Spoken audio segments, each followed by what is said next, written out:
नमस्कार दोस्तों। सबसे पहले तो दीपावली पर्व की आप सभी को हार्दिक शुभकामनाएं। आज मैं इस वीडियो के माध्यम से आपको 5 विशेष सूत्र बताऊंगा जिससे आपको इस बात के लिए आसानी हो कि दीपावली के विशेष प्रयोगों के द्वारा आखिर हम कैसे अपने धन में वृद्धि कर सकें। इससे पहले कि मैं आपको यह 5 प्रयोग बताऊं, आपको कुछ बात विशेष समझनी चाहिए। आज मैं अपनी इस वीडियो के माध्यम से आपको एक और जहां व्यवस्था को बनाए रखने हेतु जोर दूंगा, वहीं अगर हम अव्यवस्था जीवन में किसी भी प्रकार से करें तो क्यों आखिर हमारे ग्रह खराब हो जाते हैं, इस बात को भी बताने का अपनी वीडियो के माध्यम से प्रयास करूंगा। मेरा ऐसा मानना है कि वैदिक ज्योतिष एवं वैदिक देवताओं में आखिर इतनी शक्ति होती है कि किसी भी व्यक्ति के दुर्भाग्य को बदलकर उसमें धन की वृद्धि निश्चित कर दी जाए। जहां मेरा इस ओर बेहद यकीन और विश्वास है, वहीं मैं अपने श्रोता तथा अपने क्लाइंट्सों को इस वीडियो के माध्यम से एक दूर का संदेश देना चाहता हूँ। वह यह है कि आप वैदिक देव में आस्था ना छोड़ें, क्योंकि वैदिक देव जहाँ एक और अत्यंत ही शक्तिशाली हैं, वहीं यह हमें इस बात की प्रेरणा देते हैं कि जीवन में जीवन से बड़ा कुछ भी नहीं है। तो शुरू करते हैं अपनी वीडियो। सबसे पहले मैं कुछ घर में फैली हुई अव्यवस्थाओं को बताऊंगा जिनको सुधारने मात्र से ही आपको धन के आगमन में आसानी होगी। उसके उपरांत मैं आपको 5 सूत्र बताऊंगा जो आप दिवाली पर करें एवं उससे धन की वृद्धि निश्चित हो सके। तो पहले चलते हैं उन अव्यवस्थाओं को। किसी भी प्रकार का घर हो, चाहे उसका कोई भी मुख हो या उसका किसी भी प्रकार का वास्तु हो, अगर घर की व्यवस्था अव्यवस्था की तरफ उग्र प्रेरित है, अर्थात घर में जहाँ जो चीज व्यवस्थित होनी चाहिए वह नहीं है, तो निश्चित रूप से धन की हानि होती है। जैसे झाड़ू कहीं और, घर में चप्पलों का बुरी तरह फैले होना, कहीं का कपड़ा कहीं रखना एवं कपड़ों को एक साथ तय बनाकर निश्चित स्थान पे ना रखना। इसी के साथ साथ बर्तनों को वॉश बेसिन में एक के ऊपर एक फैला देना तथा चूल्हे आदि की व्यवस्था ना कर पाना, ये सब व्यवस्थाएं जहां अव्यवस्था का रूप लेकर हमें धन की हानि करती हैं। इसी प्रकार अगर रसोई हमारे यहाँ भोजन के साथ साथ धन का कारक भी होती है, क्योंकि वास्तु के हिसाब से साउथ और ईस्ट के कोने पर, अर्थात जहाँ आग्नेय कोण होता है, वहाँ पर रसोई बनाने की व्यवस्था वास्तु के हिसाब से करी जाती है।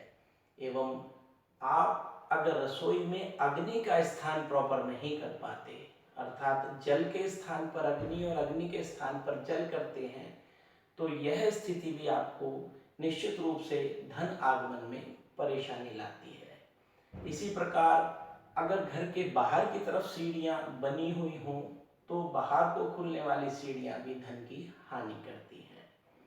जो व्यक्ति जिनकी राशियां जल तत्व की होती हैं, अर्थात 4, 8, 12, यानी कर्क राशि, वृश्चिक राशि एवं मीन राशि, यह तीनों राशि के व्यक्ति अगर सूर्य उदय से पहले सोकर जागते हैं तो भी इसे मैं अव्यवस्था ही मानता हूँ। इसी के साथ साथ वह व्यक्ति जिनका कार्य सुबह जल्दी ना उठने से पूरा हो सकता हो एवं जो व्यक्ति सुबह सूर्य उदय से पहले जल्दी जागते हों, तो यह भी अव्यवस्था में आती है। व्यक्ति आज के सामाजिक परिदृश्य में जहाँ देर से सोता है, वहाँ सूर्य उदय से पहले उठने का कोई लॉजिक नहीं है। मेरे अपने अनुभव में आया है कि अक्सर जो व्यक्ति सूर्य उदय से पहले जाग जाते हैं, उनको अगर उनकी राशि जल तत्व की है अथवा उनकी राशि पृथ्वी तत्व की है, यानी 4, 8, 12 यह राशियां जल तत्व की हैं, जबकि 2 अर्थात वृष राशि, कन्या राशि एवं मकर राशि यह राशियां पृथ्वी तत्व की हैं, क्योंकि जल को प्रश्रय पृथ्वी देती है। जीवन में कभी भी जल आसमान से टपकता तो जरूर है, लेकिन आसमान में स्थिर नहीं रहता। वास्तु एवं ज्योतिष में एवं ज्योतिष वास्तु के माध्यम से जल के अच्छे से संयोजन के द्वारा धन की प्राप्ति भी होती है। अर्थात अगर रसोई में आग्नेय स्थान पर जल का स्रोत है तो भी निश्चित रूप से धन की हानि होती है। एवं किसी भी प्रकार अगर आप प्लास्टिक आदि के बर्तन में पानी को स्टोर करते हैं तो यह चंद्रमा पर राहु की बिगड़ी हुई दृष्टि के प्रभाव के चलते अत्यधिक खर्चा कराने का योग बन जाता है। घर में व्यवस्था इस प्रकार रखें कि जो सामान उघड़ा नहीं रखना है उसे ढक कर रखें एवं जो सामान ढक कर नहीं रखना है उसे उघड़ा रखें। अक्सर अव्यवस्थाओं के माध्यम से व्यक्ति अपने भाग्य में हानि कर बैठता है। इसी प्रकार अगर कोई व्यक्ति आपके घर में आता है तो निश्चित रूप से उसका स्वागत एवं सत्कार करना यह भी अव्यवस्था को व्यवस्था बनाने का सरल तरीका है। आजकल अधिकतर लोग अपार्टमेंट अथवा फ्लैट्स में रहते हैं, लेकिन फ्लैट्स एवं अपार्टमेंट में जहाँ पर अगर आपका फर्स्ट फ्लोर है या आपका सेकंड फ्लोर है, यानी आपका ना तो नीचे वाला फ्लोर है और ना ही आपका सबसे ऊपर वाला फ्लोर है, तो इस प्रकार के फ्लैट्स में अक्सर सैंडविच योग बनता है। अर्थात जहाँ पृथ्वी तत्व की ऐसे व्यक्तियों को हानि होती है, वहीं आकाश तत्व की हानि के चलते इस प्रकार के व्यक्तियों को अव्यवस्थित जीवन जीना पड़ता है तथा इससे भी धन की हानि होती है। खैर, वीडियो अधिक लंबी ना हो जाए इसके लिए मैं आपको दिवाली पर जो आपको कुछ प्रयोग करने हैं उनके बारे में बताता हूँ।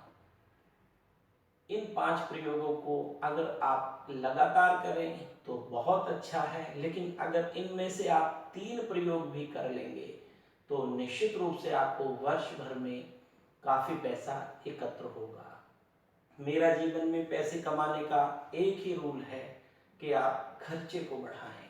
अर्थात कोई भी व्यक्ति अगर उसे सेविंग बढ़ानी है तो अपनी इनकम को बढ़ाना चाहिए।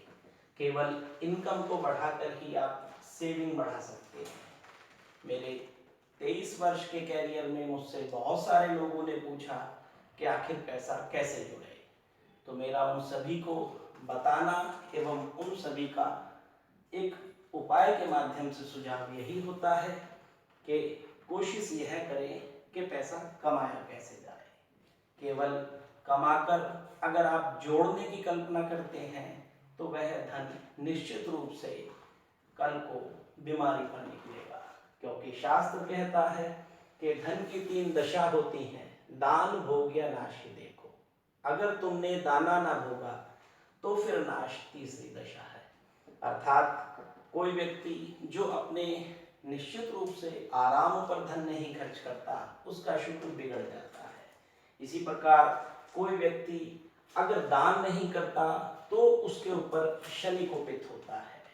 भारतीय माइथोलॉजी दान और भोग को अच्छा स्तंभ मानती है, परंतु केवल इसी में लिप्त रहना भारतीय माइथोलॉजी में अच्छा नहीं कहा गया है। परंतु आज के परिदृश्य में जहां धन को कमाने के हजारों ऑप्शन हैं, वहीं धन को गंवाने के भी बहुत सारे ऑप्शन हो जाया करते हैं। एक बात और समझने की है कि धन को किसी भी तरह से आप लगातार बचा नहीं सकते। जीवन की व्यवस्था में कभी धन कभी ज़्यादा तो कभी कम होता है। उपयुक्त एवं वैदिक ज्योतिष के हिसाब से करे गए उपाय वह ही सम्यक होते हैं जो पूरे समय में धन को बढ़ाएं। अच्छे समय में करने पर धन आपका कई गुना होगा। तो